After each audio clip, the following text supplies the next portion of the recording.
بسم الله الرحمن الرحيم. الحاقة ما الحاقة وما أدراك ما الحاقة. كذبت ثمود وعاد بالقارعة. فأما ثمود فأهلكوا بالطاغية وأما عاد فأهلكوا بريح صرصر عاتية سخرها عليهم 7 ليال و8 أيام حسوما فترى القوم فيها صرعا كأنهم أعجاز نخل خاوية فهل ترى لهم من باقية. وجاء فرعون ومن قبله والمؤتفكات بالخاطئة فعصوا رسول ربهم فأخذهم أخذة رابية. إنا لما طغى الماء حملناكم في الجارية لنجعلها لكم تذكرة وتعيها أذن واعية.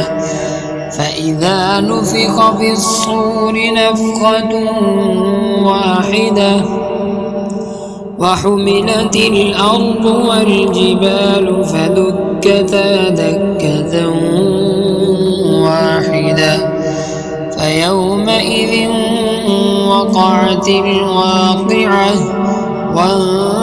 وانشقت السماء فهي يومئذ واهية والملك على أرجائها ويحمل عرش ربك فوقهم يومئذ 8 يومئذ تعرضون لا تخفى منكم خافية.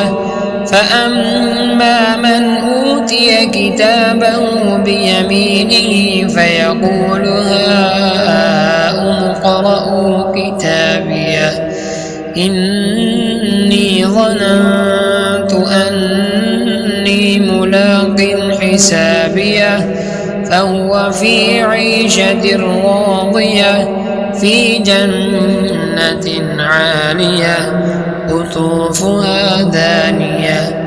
كلوا واشربوا هنيئا بما أسلفتم في الأيام الخالية.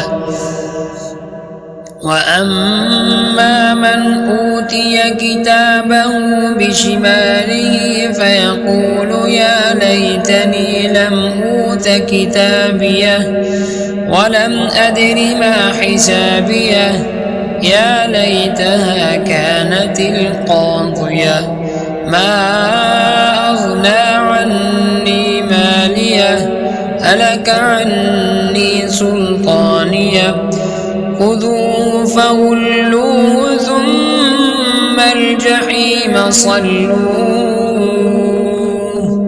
ثم في سلسلة ذرعها 70 ذراعا فاسلكوه إنه كان لا يؤمن بالله العظيم ولا يحض على طعام المسكين فليس له اليوم هاهنا حميم ولا طعام إلا من غسلين لا يأكله